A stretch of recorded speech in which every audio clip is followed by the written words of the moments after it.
అయితే ఇప్పుడు ఇక్కడ మీరు కామెంట్ చేసినోళ్ళు కూడా ఒక 'చంద్రబోస్' గారు గాని, 'కీరవాణి' గారు గాని దే ఆర్ ఆస్కార్ విన్నర్స్. హ్మ్. అంటే ఆ రేంజ్ వరకు వాళ్ళ హ్మ్. ఇదంతా ఉంది. సో, మరి 'కీరవాణి' గారి గురించి చెప్పారు యాక్చువల్‌గా అంటే ఇన్‌ఫ్లుయెన్సర్ అని ఇదని చెప్పేసి. హ్మ్. అసలేంటి 'కీరవాణి' గారు వచ్చినప్పటి నుంచి అలాగే ఉన్నారా? లేదంటే ఆ పర్టిక్యులర్ ఎపిసోడ్? యాక్చువల్లీ ఆయన మంచి చాలా జోక్స్ యేసుకుంటూ very he is a great person. ఎంత టాలెంట్ ఉందో అంత మంచిగున్నారు అందరితో గూడా. హ్మ్. హ్మ్. కానీ ఎందుకిలా ఇన్‌ఫ్లూయెన్స్ అయ్యారు? ఆయన ఒపీనియన్ ఆయనకుంటుంది గదా! నీదొక్క దగ్గర డిస్క్రిమినేషన్ అనిపిచ్చింది. హ్మ్. అండ్ అదర్ థింగ్ ఈస్ ఇలా వెడ్డింగ్ షోస్ పాడే సింగర్స్ మీద కామెంట్ జేయడం. ఆహ్, అదే ఎవరైనా చెప్పారా మీ గురించి? లేకపోతే లేదు. జన్ మేమక్కడ కూర్చున్నాము. ఏదో హ్మ్. ఒక విషయంలో ఈ టాపికొచ్చింది. హ్మ్. అంటే మ్యూజిక్ ఎందుకు నేర్చుకుంటారు? అసలు దాని పర్పస్ ఏంటి?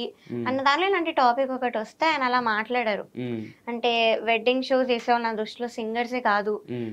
వాళ్ళు డిస్‌రెస్పెక్ట్ చేస్తున్నట్టు మ్యూజిక్‌ని అని ఒక స్టేట్మెంట్ పాస్ చేశారు. హ్మ్.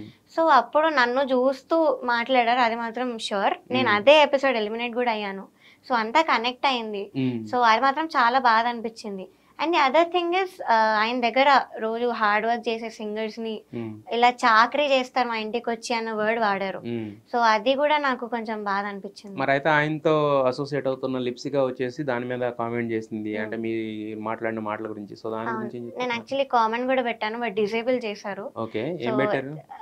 What I have said is okay. తన ఒపీనియన్ ఏమో జడ్జెస్ గురించి. హ్మ్. బట్ నేను పెట్టింది మీరు ఒక్క 1 అవర్ ఎపిసోడ్ మాత్రమే చూస్తున్నారు హ్మ్. టీవీలో. హ్మ్. హ్మ్. మేమక్కడ 15 అవర్స్ ఉంటాం యెస్. షూట్‌లో. హ్మ్. సో, ఆ షూట్‌లో నేను ఎలాంటి ట్రామా ఫేస్ చేశానో అదంతా పెట్టాను. హ్మ్. So, you can't invalidate my feelings అక్క అని నేనైతే పెట్టాను. హ్మ్.